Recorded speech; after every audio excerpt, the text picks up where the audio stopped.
මම කොහොමද ඉතාලිය ආවේ? මම කොහොමද ඉතාලිය ආවේ කියන වීඩියෝ එකක් අපි කරන්න හිතුවේ අපේ ඉස්සරහට කරන්න ඉන්න වීඩියෝස් කීපයක ආරම්භයක් විදිහට, ඉන්ට්‍රොඩක්ෂන් එකක් විදිහට. ඉතින් ඒ වීඩියෝ එකට මේ වගේ ඉන්ට්‍රොඩක්ෂන් එකක් දෙන එක වැදගත් වෙයි කියලා හිතුවා. මොකද මම ගැන විස්තරයක් කියලාම පටන් ගන්න.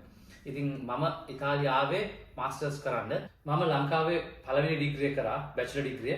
ඊට පස්සේ ඒක ඉවර වෙලා මගේ සීනියර් බැච් එකේ අයියා කෙනෙක් හරහා මම ජොබ් එකට ආවා. අසංක අයියා. එයා තමයි ඒකට ඉන්න පාර පෙන්නුවේ. ඉතින් ඊට පස්සේ අපි දෙන්නම එකම කම්පැනි එක තැන වැඩ කරා බැචලර් එකෙන් පස්සේ.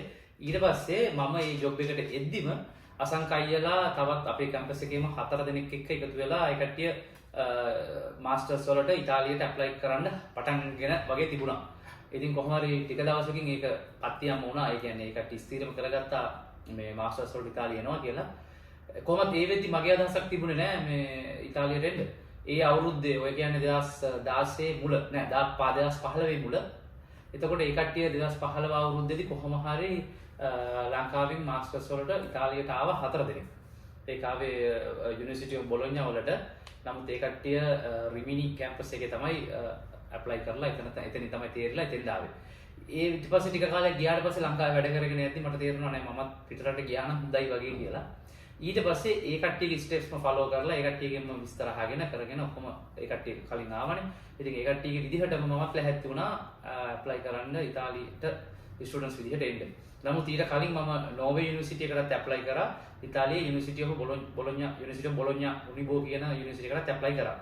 මෙතනදී යුනිබෝ එකෙන් මාව ඇක්සෙප්ට් කරා අර නෝර්වේ එකට කලින්. ඉතින් වැඩ කරන ගමන්ම ඩොකියුමන්ට්ස් වැඩ ටිකක් කරගන්න අපි ලැහැත්ති වුණා. අපි කිව්වේ ඒ වෙද්දි මගේ බැච් එකේ තව යාළුවෙකුයි, මගේ ජූනියර් බැච් එකේ එක්කෙනුයි, අපේ සුපර් සීනියර් බැච් එකේ අයියා කෙනෙකුයි, තවත් අපේ ජූනියර් බැච් එකේ නමුත් වෙනත් ඩිග්‍රී එක දෙන්නෙකුයි. අපි ඔක්කොම 6 දෙනෙක් දැන්. මේ වෙද්දි අපි 6 දෙනෙක් මෙහාට ඇප්ලයි කරලා ඒ 6 දෙනාටම යුනිවර්සිටි එකෙන් අප්‍රූවල් ලෙටර් එකක් දීලා තියෙනවා. ඉතින් ඊට පස්සේ අපිට තිබුණේ වීසා ප්‍රොසෙස් එක. වීසා ඇප්ලයි කරගන්න. ඉතින් වීසා කරන එක අපි ඔක්කොම එකතු වෙලා කොහොම වුණත් අපේ සීනියර් අයියලාගේ අසංකයලාගේ මාර්ගයෙන් අපි මේ වැඩ ටික ඔක්කොම කරගෙන ගියා. මොකද ඒ කට්ටිය කලින් ඔක්කොම කරලා තිබුණ හින්දා ගොඩක් ලේසි වුණා මේ වැඩේ. ඉතින් ඒ විදිහට කරගෙන ගිහිල්ලා අවසානයේදී ලංකාවේ ජොබ් එකෙන් ඉල්ලාස්වීම දීලා අස් වෙලා දැන් වීසා හම් වෙනකන් බොහොම භයානකව බලාගෙන හිටියා. මේ ඊට පස්සේ කොහොම හරි වීසා හම් වුණා. වීසා හම් වෙලා අපි 6 දෙනාම ඉතාලියට එන්න chance එක හම් වුණා මාස්ටර්ස් වලට යුනිවර්සිටි ඔෆ් බොලොඤ්ඤා එකට 2016 සැප්තැම්බර් අපි ආවේ. ඉතින් ඒ වැඩේ සාර්ථක වුණා. හැබැයි මම දැනුවත් මේ වෙනකන් සහ ඊට කලිනුත් එච්චර ලොකු කණ්ඩායමක්. ඒ කියන්නේ 6 දෙනෙක්ගෙන් කණ්ඩායමකට වීසා හම්බෙච්ච පළවෙනි පාර සහ අන්තිම පාර. ඊට කලිනුත් එහෙම ඇවිල්ලා නැහැ. ඊට පස්සෙත් එන්න හම්බුනේ නැහැ. මොකද එතනින් පස්සේ දිගටම වීසා දෙන එක සම්බන්ධයෙන් ලොකු ගැටලු තිබුණා එම්බසියෙන්. කොහොම නමුත් දැනුවත් කවුරුත් ඇවිල්ලා තිබුණේ නැහැ කණ්ඩායමක් විදිහට. නමුත් තනි පුද්ගලයෝ එක්කන දෙන්න ඇවිල්ලා තිබුණා. ඉතින් මේක තමයි මගේ විස්තරේ. මම කොහොමද ඉතාලිය ආවේ කියන එක. මම ආවේ ස්ටුඩන්ට් කෙනෙක් විදිහට මාස්ටර්ස් ඩිග්‍රී එකට 2016 මම ඉතාලියට ආවා. ඇවිල්ලා මේ 2023 මේ විදිහ අවුරුදු 6යි මාස ගානක් කාලයක් මෙහි ඉතාලියේ ඉන්නවා. මම අවුරුදු 2කින් මාස්ටර්ස් ඩිග්‍රී ඉවර කරා. මාස්ටර් ඔෆ් ඉන්ජිනියරින් ඩිග්‍රිය ගත්තා. ඊට පස්සේ මම ඉංජිනේර කෙනෙක් විදිහටම මෙහි කම්පැනි එක වැඩ කරනවා.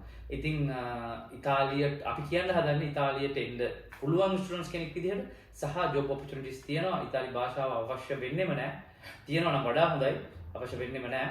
අනිත් එක මෙහි ඉන්ටර්නැෂනල් ඩිග්‍රීස් තියෙන ඕන තරම් කරන්න වැඩිපුර chance එකක් තියෙනවා මාස්ටර්ස් ඩිග්‍රී වලට. ඒට අමතරව ලංකාවෙන් A level කරලා එන්නත් පුළුවන්. එහෙම නැත්නම් London O level London A level කරලා එන්නත් පුළුවන්. මොකද ඉංග්‍රීසි වලින් යුනිවර්සිටිස් වල ඩිග්‍රී තියනවා කරන්න. ඉතින් මේක තමයි මගේ ඉන්ට්‍රොඩක්ෂන් එක. මෙතනින් පස්සේ අපි කතා කරන්න බලාපොරොත්තු වෙනවා ස්ටුඩන්ට් කෙනෙක් විදිහට කොහොමද යුනිවර්සිටි එකකට ඇප්ලයි කරන්නේ. ඊට පස්සේ යුනිවර්සිටි එකෙන් අප්‍රූව් වුණොත් අප්‍රූවල් ලෙටර් එක හම්බුනොත් ඊට පස්සේ කොහොමද වීසා ප්‍රොසෙස් එක කරගෙන යන්නේ. ස්ටුඩන්ට් වීසා වලට ඇප්ලයි කරගන්නේ මොනවද ඕනේ වෙන්නේ සහ ඉතාලියේ මොන යුනිවර්සිටිස් වලට ඇප්ලයි කරන්න පුළුවන්. ස්කෝලර්ෂිප්ස් තියනවද? ඒවා කොහොමද ඇප්ලයි කරන්නේ? මොන වගේ පදනමක් යටතේද ස්කෝලර්ෂිප් දෙන්නේ? ඒ වගේ විස්තර කතා කරන්න බලාපොරොත්තු වෙනවා සහ අපි ඒ වගේ සුසුකම් තියෙන කට්ටියට ඇප්ලයි කරන්න කැමති කට්ටියට උදව් කරන්නත් අනිවාර්යෙන් බලාපොරොත්තු වෙනවා. ඉතින් ඒ ගැන විස්තර ටික ඉස්සරහට කරගෙන යන්න. දැනට මේක තමයි ඉන්ට්‍රොඩක්ෂන් එක. මොකද මම මගේ ගැන විස්තර කිව්වේ මම ඒ පාත් එකේ ඇවිල්ලා සාර්ථක යම් මට්ටමකට සාර්ථක වෙච්ච හින්දා. ඉතින් ඒ පැත්තට එන්න කවුරු හරි බලාපොරොත්තු වෙනවා. අනිත් එක ඉතාලියට එන්න හොඳද ඉතාලියට ස්ටුඩන්ට් කෙනෙක් විදිහට ආවොත් වැඩක් තියෙයිද කියන එක ගැන මම අත්දැකීමෙන් සහ මේ අවුරුදු 6 ඇතුළත මම කරගත්ත දේවල් වලින් මම හොඳටම කියන්න පුළුවන් ඒක ඕකේ කියලා. මොකද සාමාන්‍යයෙන් ලංකාවේ ස්ටුඩන්ට්ස් කෙනෙක් විදිහට යන්නේ එක්ක ඕස්ට්‍රේලියා එක්ක ඉංග්ලන්ඩ් එක්ක කැනඩානේ. ඉංග්‍රීසි කතා කරන රටවලනේ. ඉතින් නමුත් මේ වගේ තැනකට ආවට පස්සේ මුළු ලෝකෙම ඕපන් වෙනවා කියන කියන්න ඕනේ. ඕනේ තැනකට යන්න පුළුවන් ඕනේ විදිහකට. මොකද මමත් මේ විදිහ රටවල් 16කට 17කට ගිහිල්ලා තියෙනවා. ස්ටුඩන්ට් කාලෙත් මට ඇමරිකාවේ යුනිවර්සිටි එකක ඉගෙන ගන්න chance එකක් හම්බුණා. මොකද මම මේ යුනිවර්සිටි එකේ හිටපු හින්දා. ඒ වගේ chances ගොඩක් තියෙනවා. ඒක තමන්ගේ අතේ තියෙන්නේ කරගන්නේ කොහොමද ඉස්සරහට යන්නේ කොහොමද කියන එක.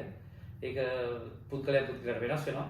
ඉතින් ওই විස්තර ඔක්කොම කතා කරන්න බලාපොරොත්තු වෙනවා ඉදිරියේ වීඩියෝ වලදී. අපිත් එක්ක දිගටම සම්බන්ධ වෙලා ඉන්න රැම්බල් ඩයරිත් එක්ක.